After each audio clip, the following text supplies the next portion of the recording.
'Twas an establishment like no other. Sheer range of appetites catered to desires that didn't even exist until we invented them. A ransacked brothel. Suggestive paintings smeared with angry graffiti. Smashed furniture. Clay toys shattered across the floor. The remains of a once thriving business, gutted by the Faith Militant and left to rot. And somewhere in this wreckage, sitting among the ruins of his own empire of flesh, is Littlefinger, waiting. Because Olenna Tyrell is coming. And when the Queen of Thorns walks through your door, you don't get to set the terms. This scene is, on the surface, a conversation between two old allies. But watch closely, because it's really a knife fight dressed up as a chat. Two of the most dangerous political operators in Westeros, locked in a room together, each one holding a blade to the other's throat and smiling while they do it. And by the time it's over, only one of them is still standing on their own terms. Spoiler, it's not Littlefinger. So, let's set the stage. Olenna has just come from an even more unsettling meeting, her confrontation with the High Sparrow at the Great Sept. She tried everything on him. Bribery, he wasn't interested. Threats, he smiled at them.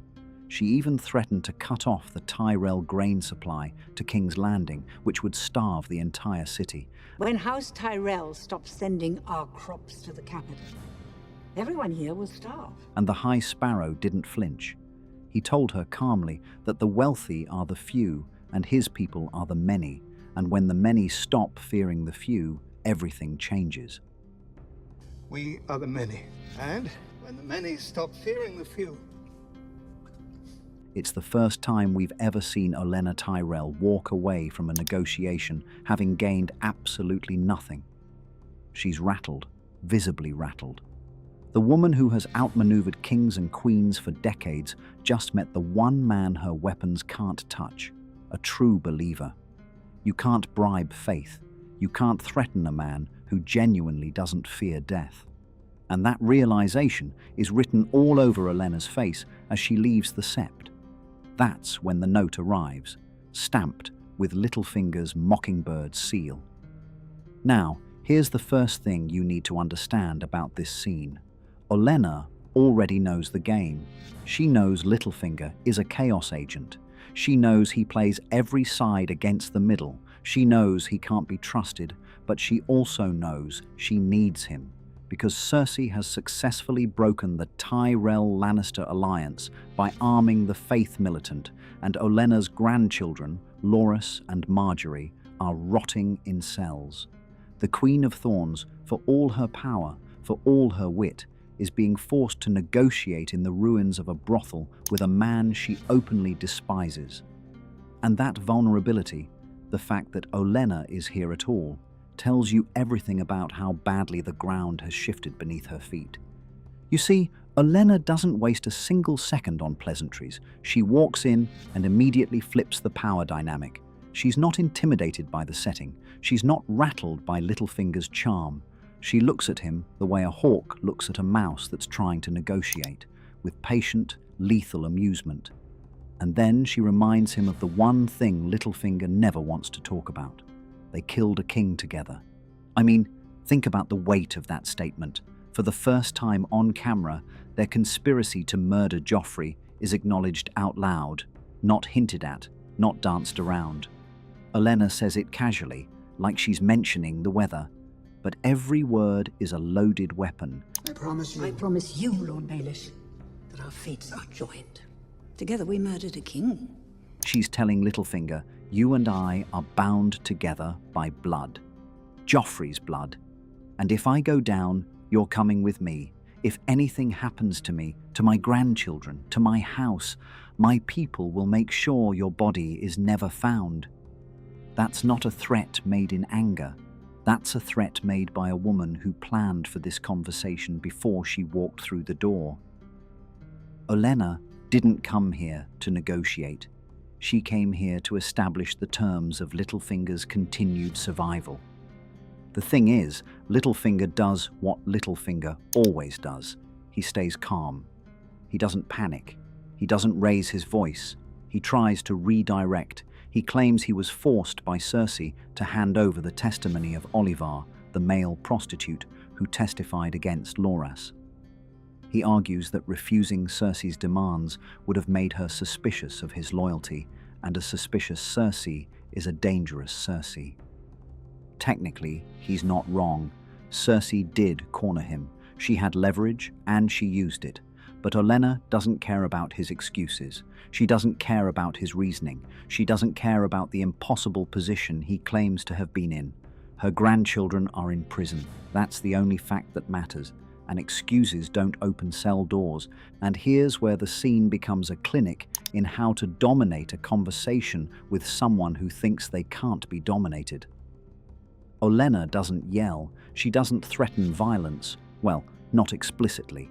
She simply makes the math very clear. If House Tyrell falls, she has nothing left to lose. And a woman with nothing to lose is the most dangerous person in any room. Littlefinger, who always has something to protect, his schemes, his reputation, his slow climb to power, can't afford that kind of recklessness. And Olenna knows it. Well, this is actually the hidden genius of the scene. On the surface, Olenna is the one making threats. She's the one throwing around accusations. She's the aggressive party. She's winning. But underneath, this meeting reveals just how cornered she actually is. Think about it. The Queen of Thorns, the matriarch of the second wealthiest house in Westeros, a woman who has been pulling strings since before most of these characters were born, is sitting in a destroyed brothel surrounded by smashed debris and vulgar graffiti, negotiating with a man she'd happily feed to the fishes because she has no other options. Cersei outmaneuvered her. The High Sparrow can't be bought. Tommen is too weak to help. Olenna's strength has always been her ability to operate behind the scenes, pulling strings through charm and influence. But the Faith Militant doesn't respond to charm. And Cersei has weaponized religion in a way that Olenna never saw coming. So here she is, in the wreckage, asking a snake for help, right? And Littlefinger's response is pure Littlefinger. He doesn't apologize, he doesn't grovel, he simply offers a trade. He tells Olenna he has something for her, a gift, the same kind he gave Cersei, a handsome young man.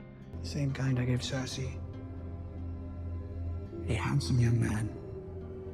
Now, the show doesn't spell out who this young man is in the moment, but the implication becomes clear very quickly. It's Lancel Lannister, Cersei's own cousin, the man who shared her bed, the man who helped her get Robert Baratheon drunk enough on his final hunt to ensure his death. Lancel, now a devoted member of the Faith Militant, walking around with a 7-pointed star carved into his forehead, is a walking confession of Cersei's deepest sins, her adultery, her role in the king's death, her incest with Jaime. If Lancel talks to the High Sparrow about what he knows, what he did, and who ordered it, Cersei is finished. The crown falls off her head and rolls straight into the gutter, and that's exactly what Littlefinger is offering Olenna, a witness for a witness. Olenna took down Loras. Lancel will take down Cersei, the board resets, the scales balance, and Littlefinger gets to keep playing both sides, which is the only position he's ever comfortable in. Look, this exchange reveals something crucial about Littlefinger's long-term strategy. He reminds Olenna that their interests are actually aligned. He doesn't want Cersei in power any more than she does. Littlefinger needs a functioning government, a cooperative political structure he can manipulate from the inside. Cersei's scorched earth approach to ruling is destroying the very system he needs to climb. So giving Olenna the weapon to take Cersei down isn't charity, it's self-preservation. It's Littlefinger protecting the ladder he's been climbing his entire life. But Olenna doesn't thank him. She doesn't shake his hand. She takes the information and leaves because the Queen of Thorns doesn't owe anyone anything, especially not the man who helped put her grandchildren in chains in the first place. And yet, what makes this scene so brilliantly layered is that neither of them actually wins. not fully. Olenna gets the weapon she needs against Cersei, but she's still at Littlefinger's mercy for the information. Littlefinger survives Olenna's threats, but he's now tied even more tightly to a conspiracy that could destroy him if it ever comes to light. They're two people who can't trust each other, can't afford to destroy each other, and can't walk away from each other. They redraw the lines of their alliance, Olenna holding the nuclear card of Joffrey's murder, Littlefinger holding the keys to Cersei's downfall, and they part as what they've always been, reluctant partners in a game that's slowly eating them both alive. You know, there's one more thing worth noting about this scene, and it's easy to miss. The setting itself is the metaphor. They're meeting in a brothel, Littlefinger's brothel, the place where he built his fortune, his spy network, his power base, and it's been destroyed, gutted by the very religious movement that Cersei unleashed. The physical space mirrors what's happening to the political landscape, the old games, the old rules, the old backroom deals. They're all being torn apart by a force that doesn't play by those rules.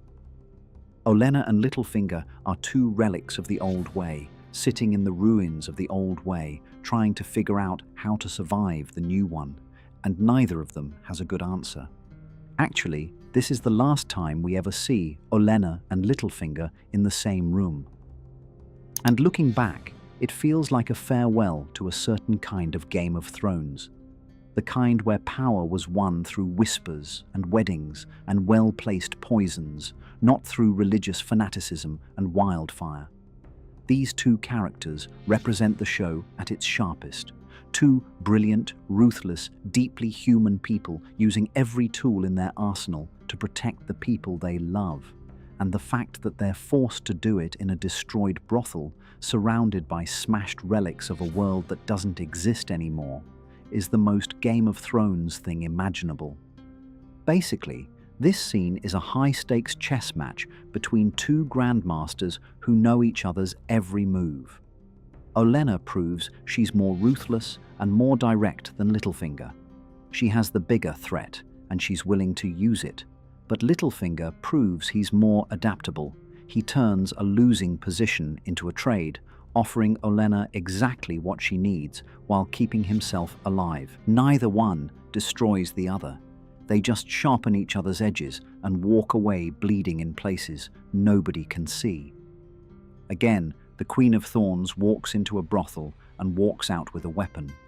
The mockingbird sits in the wreckage and survives. And somewhere in King's Landing, Cersei Lannister, the woman who thought she was the smartest person in every room she entered, has no idea that the trap she set for the Tyrells is about to snap shut around her own neck. She armed the faith. She weaponized religion. And now, thanks to a conversation in a ruined brothel between two people she underestimated, that same weapon is about to be turned on her. The few are about to learn what happens when the many stop being afraid.